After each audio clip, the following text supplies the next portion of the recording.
یاد رکھیے گا، جتنا مال چھوڑ کر مریں گے موت اتنی دردناک ہوگی. آپ کی لینڈ کروزر ادھر، جوتے، موزے، کپڑے، بڑا محل، جتنا آدمی مال چھوڑ کے مرتا ہے اتنی تکلیف زیادہ. آپ کے پاس 40,000 کا موبائل ہے، کوئی سنیچ کر کے لے جائے تو دکھ ہوگا نا، لیکن 1 لاکھ کا ہو تو، اور اگر 5 لاکھ کا بریف کیس چھین کر بھاگ جائے تو، اور اگر آپ کی دکان میں 2 کروڑ کی ڈکیتی کر کے چلے جائیں تو، جتنا زیادہ مال چھنتا ہے اتنی اذیت اور تکلیف زیادہ ہوتی ہے، جو ابھی ہمیں نہیں پتہ چل رہی ہے، موت کے وقت ہوگی.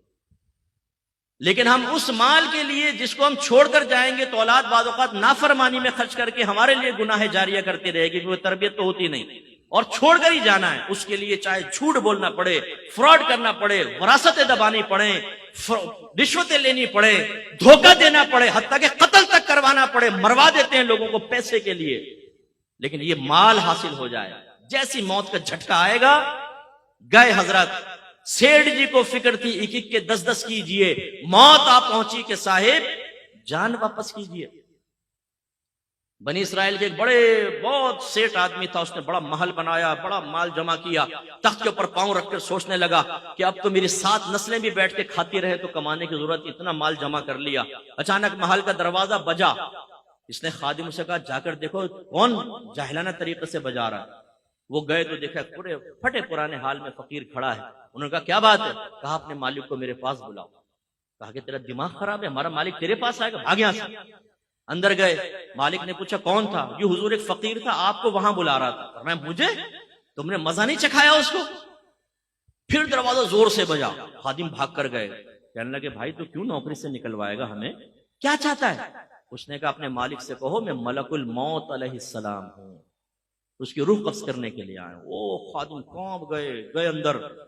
وہ آقا نے دیکھا، بولا کیا ہوا تمہاری حالت خراب کیوں؟ کہا حضور باہر تو ملک الموت علیہ السلام آپ کو لینے آئے. وہ بھی کانپ گیا، کہنے لگا ان سے کہو کسی اور کو لے جائے میری جگہ. ملک الموت علیہ السلام اندر تشریف لائے. فرمایا جب موت کا وقت آتا ہے پھر ٹلتا نہیں ہے، لیکن مجھے اللہ نے حکم دیا ہے کہ مجھے تھوڑی سی تجھے میں مہلت دے دوں، تو جو کرنا چاہتا ہے کر لے. اس نے کہا اچھا. سارا مال جمع کیا اور کہا اے مال تجھ پہ خدا کی لعنت ہو جائے، تو نے مجھے غافل رکھا اور تیری مشغولیت میں اپنے اللہ کو راضی نہ کر سکا، تجھ پہ لعنت ہو جائے. اس مال کو اللہ نے بولنے کی طاقت عطا فرمائی. اس مال نے کہا لعنت مجھے نہ کر، اپنے آپ کو لعنت کر. اگر تو مجھے اچھے انداز سے کما کر اللہ کی رضا میں خرچ کرتا، میں تیرے کام آتا. تو نے غلط طریقے سے خرچ کیا اور جمع کیا، تیرا نقصان ہے. میری وجہ سے تو نے عزتیں پائیں. تو اس وقت بادشاہوں کے دربار میں چلا جاتا تھا جب دینداروں کو وہاں سے ہٹا دیا جاتا تھا. اس مال سے تو نے عیش کیا ہے، اپنے آپ کو ملامت کر. اور پھر حدیث روایت میں آتا ہے کہ ملک الموت علیہ السلام نے اس کی روح قبض کی اور وہ پہاڑوں کے برابر اپنی دولت کو دیکھتا ہوا مر گیا. بے فکر رہیں، یہ عنقریب اعلان ہوگا. مفتی اکمل صاحب کا انتقال ہو گیا، فلاں کا انتقال سنتے ہیں نا ہم. آپ کا میرا بھی مسجد کے مائک پہ اعلان ہو رہا ہوگا. ہم نے کون سا ایسا آب حیات خضر علیہ السلام سے لے کر پی لیا کہ ہمیں موت نہیں آئے گی، محلے والے مر جائیں گے ہم بچیں گے. بہت جلد موت آنے والی ہے، اس لیے اپنا محاسبہ کریں، اپنا احتساب کریں. جو شادی شدہ ہیں اپنی لائف کو شریعت کی طرف لے کر آئیں اور تقاضائے شریعت کو پورا کریں تو نجات ہوگی. تو سرکار نے ارشاد فرمایا پہلا دوست مال، پھر دوسرا جس کے لیے ہم کتنے گناہ کرتے ہیں. سرکار نے فرمایا دوسرا دوست رشتہ دار اور دوست احباب، ان کی دوستی قبر تک رہے گی، لیکن جیسے ہی آپ کو قبر میں رکھا جائے گا سرکار فرماتے ہیں اس کی دوستی بھی ختم. ہم کتنے گناہ اپنے دوستوں کے لیے کرتے ہیں. ہم میں سے بہت سے ایسے بیٹھے ہوں گے جو اس مروت میں کہ میرا دوست ناراض ہوگا وہ حرام اور گناہ کبیرہ کرتے ہوں گے، لیکن جب آپ مریں گے نا تو یہ دوست شاید آپ کا جنازہ تک نہیں پڑھیں گے.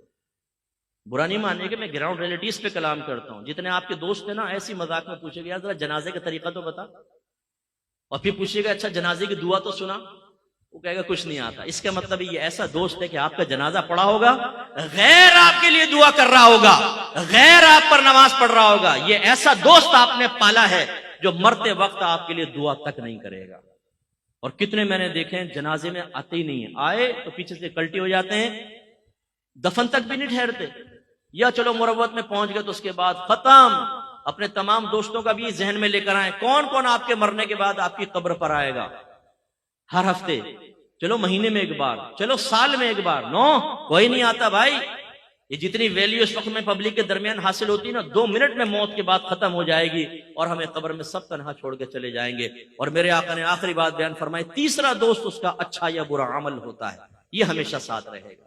اب جو ہمیشہ ساتھ رہے گا اس کے لیے ہم جیسے کوئی آدمی کہے تو کہتے ہیں جی مت کر نصیحت ناصحہ، دل میرا گھبرائے ہے، اس کو دشمن جانو ہوں جو مجھ کو سمجھائے ہے۔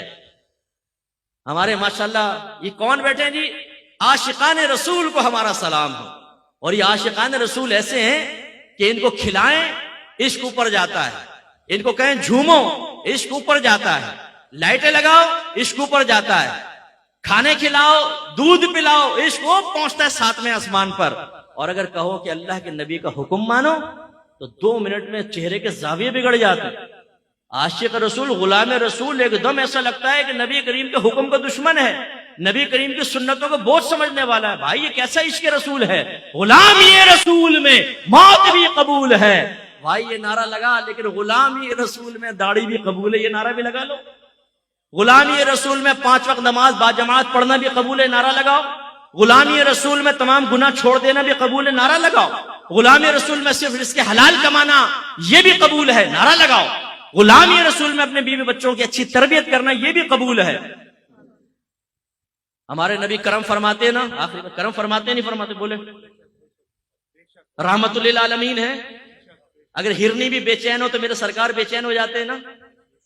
سرکار ہمیں دیکھ رہے عقیدہ ہے، چاہیں تو اللہ کی عطا سے دیکھ سکتے ہیں، دل کے خطرات تک پر واقف ہے میرے آقا صلی اللہ علیہ وسلم، اللہ کی عطا سے چاہیں تو اس محفل میں تشریف لا سکتے ہیں، اتنا کرم۔ لیکن اس عاشق رسول سے اگر آپ یہ کہیں کہ تم ایسا کرو، اپنے گھر کا دروازہ بند کر کے بیوی بچوں کو کمرے میں بند کر دو اور سرکار سے فریاد کرو، یا رسول اللہ کرم فرمائے آپ کا عاشق کمرے میں بند ہے، کمائے گا نہیں، آپ ہی کھانا دیں گے، سب کچھ رحمت للعالمین انشاءاللہ دیں گے آپ کو، یار مرنے کو ہی دیں گے۔ ذرا آزما کر دیکھیں اپنے عشق رسول کو، 2 منٹ میں امتحان نہ ہو جائے تو پتہ چلے ہمیں۔ ہم نے زبانی دعوے اور نعرے کر کے نعرے لگا کر اپنے آپ کو بھی دھوکے میں مبتلا کیا ہوا ہے، اور اپنی آنے والی نسلوں کو یہ پیغام دے رہے ہیں کہ جس چیز سے نبیوں کی زندگی خالی ہے، صحابہ کی زندگی خالی ہے، اصحاب رسول کی زندگی خالی ہے، اولیاء کرام کی زندگی خالی ہے، وہ تم اختیار کرو۔ اور وہ کیا ہے؟ گناہ خوب کرو لیکن بس کہتے رہو غلامی رسول میں موت بھی قبول ہے، ہم رسول اللہ کے جنت رسول اللہ کی، بس سرکار کرم فرما دیں گے۔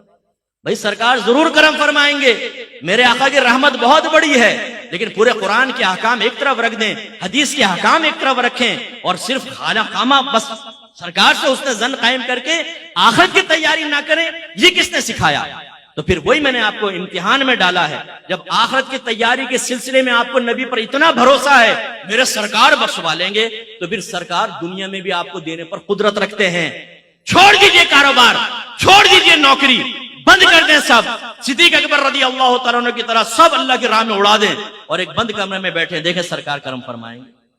آزمائیں ذرا۔ نہیں مفتی صاحب ہمارا دماغ کام کرتا ہے، ایسا کیسے ہو سکتا ہے؟ بھائی ٹھیک ہے، محبت اپنی جگہ، دنیا کے لیے کام تو کرنا پڑتا ہے، بس بھائی ہاتھ جوڑ کے یہ عرض کرتا ہوں آخرت کے لیے بھی کچھ کرنا پڑتا ہے۔ وآخر دعوانا الحمدللہ رب العالمین۔